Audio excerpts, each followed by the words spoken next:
They are animals of mystery, grace, and beauty.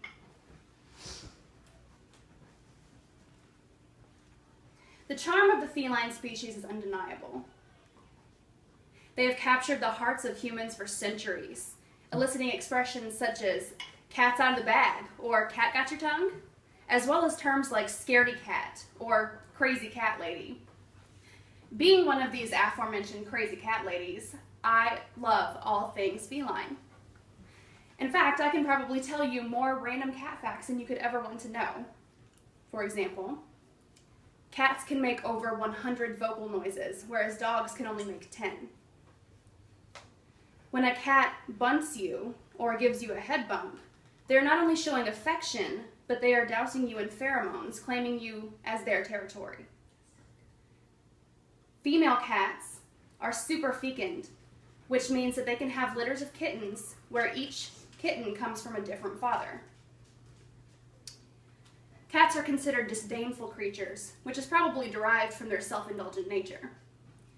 This same proud nature caused felines to be both idolized and feared.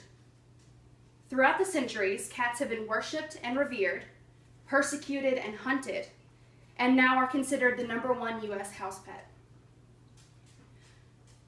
Let's go back several thousand years to ancient Egypt, where cats were worshipped and revered.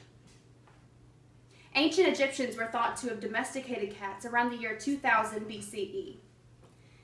It started when the Egyptians noticed the cats preying on mice, rats, and snakes, which were all predators that threatened the grain stocks that the Egyptians had and also spread disease and caused sickness. The Egyptians would lure the wild cats with food such as fish heads, and the cats grew to trust the humans as they provided food and safety from larger predators. Domestic cats were so successful in Egypt that the Egyptians came to regard them as sacred, or a creature that represented life. They controlled the rat population, they decreased disease and death, and they increased the amount of food available for the poor. They so changed the quality of the life for the Egyptians that they earned the adoration of the Egyptians and a place with the gods, such as Bast, Isis, Pasht, and Ra. Cats were so loved that the pharaoh himself worshipped them as gods. Killing a cat was punishable by death. Families so adored their pets that when the cat would die, they would shave their eyebrows and go into a mourning period, during which the family would entomb and mummify their beloved pet. Now that we've looked at Egypt, where they worshipped the cats, let's skip a couple thousand years to the Middle Ages, where cats were persecuted and hunted. From the 10th to the 18th centuries, cats were thought to be familiars to witches, or even witches in disguise. Black cats were feared as Satan. Tens of thousands of cats were drowned in sex with rocks or burned alive at the stake. A town in northern France, Metz, dedicated a special holiday specifically to the destruction of cats, called Cat Wednesday. Cats were tortured and burned with witches. They celebrated holy days, such as St. John's Day and May Day, by lighting huge bonfires in which they would burn cats, and then the people would pick up the ashes and take them home for luck and prosperity. The Black Plague incited more fear. Cats were blamed for the Black Plague as they were thought to be animals of sin, and rulers everywhere demanded the killing of cats. Ironically, this mass murder of cats allowed the true culprits to continue spreading the disease. Rats, the rat population went wild, and the disease spread. And it's actually thought that millions more lives were lost because of the lack of cats to control the rat population.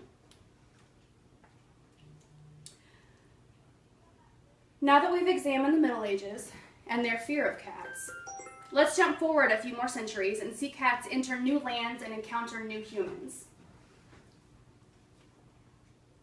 Cats were often found on ships to hunt the rats that were also frequenting the high seas. Christopher Columbus had cats on his ship to the New World. And when he left to go back to Spain, he had quite a few less cats, as several of them had been left in America. These cats thrived in the newfound country. And today's domestic short-haired cat is thought to be descended from those same cats. By the 20th century, cats were a household staple once again. Kings, queens, presidents, and prime ministers have all had pet cats. New breeds were created, such as the Sphinx, which is the hairless cat, the Bengal, which is a mix of the leopard or the Asian leopard cat and a normal domestic cat, as well as the Himalayan, which is a long-haired Siamese cat. By the 1990s, cats had replaced dogs as America's favorite pet. There are 94.2 million cats compared to 89.7 million dogs owned in America. And there are an estimated 500 million domestic cats in the world today.